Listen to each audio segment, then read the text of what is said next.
Hey, welcome to the very first episode of my book reviews on the website. So excited to be doing this because for years I've been just a one-fingered typist, and believe me, that is so hard to do.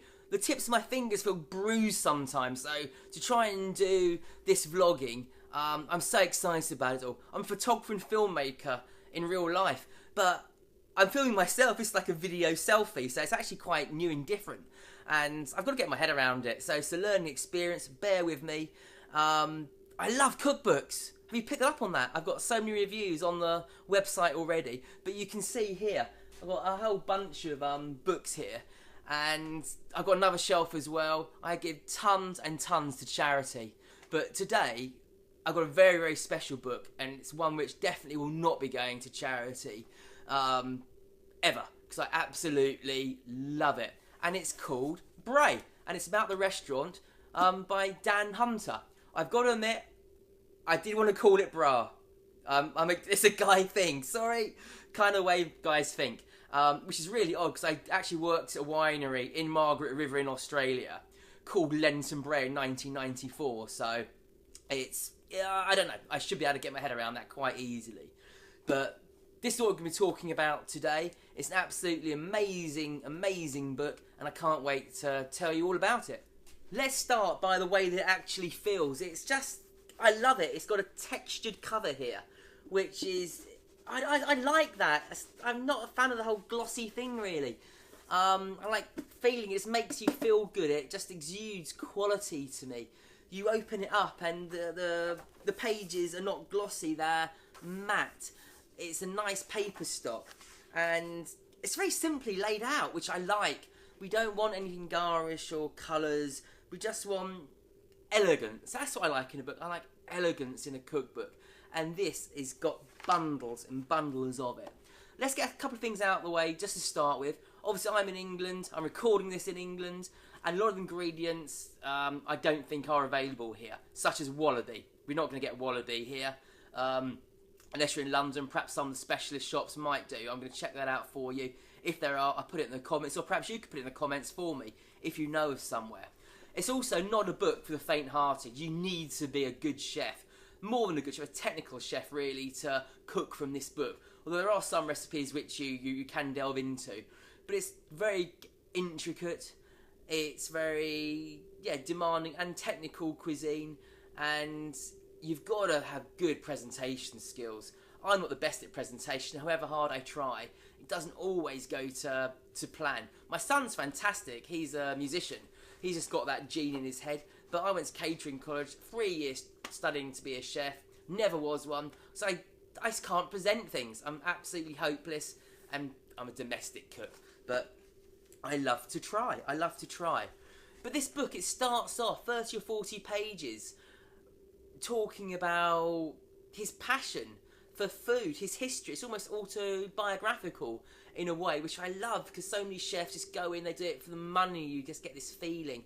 This publisher comes along, hey, here's X £10,000, dollars, 20, 50,000, 100,000, who knows? Write me a book. He's actually sat down. Dan has really thought about what he's doing here. He's put his heart, his soul in there. He talks about how he grew up in the country in Australia, went to the city, and it's just amazing. Then he saw the influence coming over from England, from Europe, and he wanted to do something different. He went to Spain. He thought, actually, the real cooking, the real interesting cooking is happening in Spain. He talks about that experience here.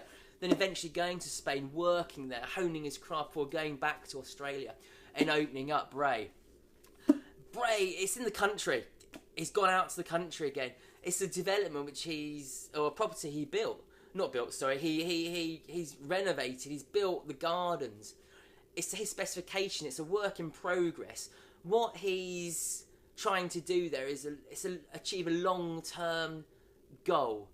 It's all about fresh, seasonal produce, which so many restaurants are. But he's growing them. You go onto his website. It tells you the temperature and the wind.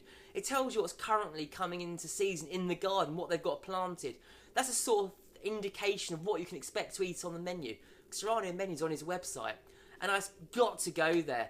It looks amazing. It's pricey. It's £140 a head roughly, without wine. but the food just looks like it would be 2-3 Michelin starred quality. And I just love to sit down with Dan and talk about food and his philosophy, because he's one of those guys, I think, which would just be, his enthusiasm would be infectious. We can learn so much from eating there. I almost want to go and work. There used to be a sommelier. I love to go and work there and just work with the food and the food and wine pairing, and seeing what works. Especially because I used to specialise in Australian wines and actually wrote a book called The Wines of Australia. That was probably 12 years ago now. That was published. Check it out on Amazon. Wines of Australia by David Pearce. I'll put a link into the comments below. But this is an amazing book. One of my favourite books, in my top 10 ever, I think, of cookbooks. And I really hope that you're going to enjoy this as much as I did, because it's the type of book you have as bedtime reading, Sunday morning reading with a coffee, or perhaps late at night with a whiskey, just taking in and just being captivated by Dan's cuisine and what he's doing out there, his inventiveness. I just love that. Australia's got an almighty chef there in Dan, and let's just hope he goes on to even more wonderful things. It's an amazing book. Put it into your library now. One thing I really must mention, of course, is the photography, because I love it. It just takes you into the landscape. It shows you the surroundings, the terroir of the actual restaurant, where the produce is actually coming from. And that's so important, because this restaurant so much is about that. This picture here, I just wondered if this is actually based on the actual cover, the inspiration for it all. I love it. I wonder if this is the view from the actual restaurant. It looks absolutely stunning. Victoria is just an amazing state in Australia. I really like it. I love the simplicity of the restaurant here. There's lots of natural light coming in, and the food is very intricate. It's very detailed. I love this. Just such beautiful. Look at this. Just one of the chefs picking some herbs maybe down from the garden there. Absolutely lovely. Bread, of course, is such an important part of the experience at Brae, and it's made over a 3-day process. You can see here, I think day 1 to day 3, what they're actually doing. A beautiful kitchen, a lot of space there, a lot of chefs working there very hard. You can see here the type of cuisine we can expect. This is actually a chicken and truffle sandwich, which sounds absolutely delightful. These are small plates, small plates. Here we've got chicken broth with truffle toast. I love truffles. I go to Italy a lot. I go truffling. My friend has a neighbour whose house has truffle dogs. We go out truffling when I'm there. It's gorgeous, absolutely gorgeous. But you can see the style of food. Here we've got iced oyster. No idea. Here we've got lemon cucumber and lemon myrtle. Radish and oyster cream, another dish. This is really interesting. This is smoked eel doughnut with brook trout roe. It's just fascinating. Who wouldn't want to eat this food? We can't get the ingredients here all the time, but it's just lovely, absolutely spectacular. Oh, look at these lovely pigs. Beautiful, beautiful.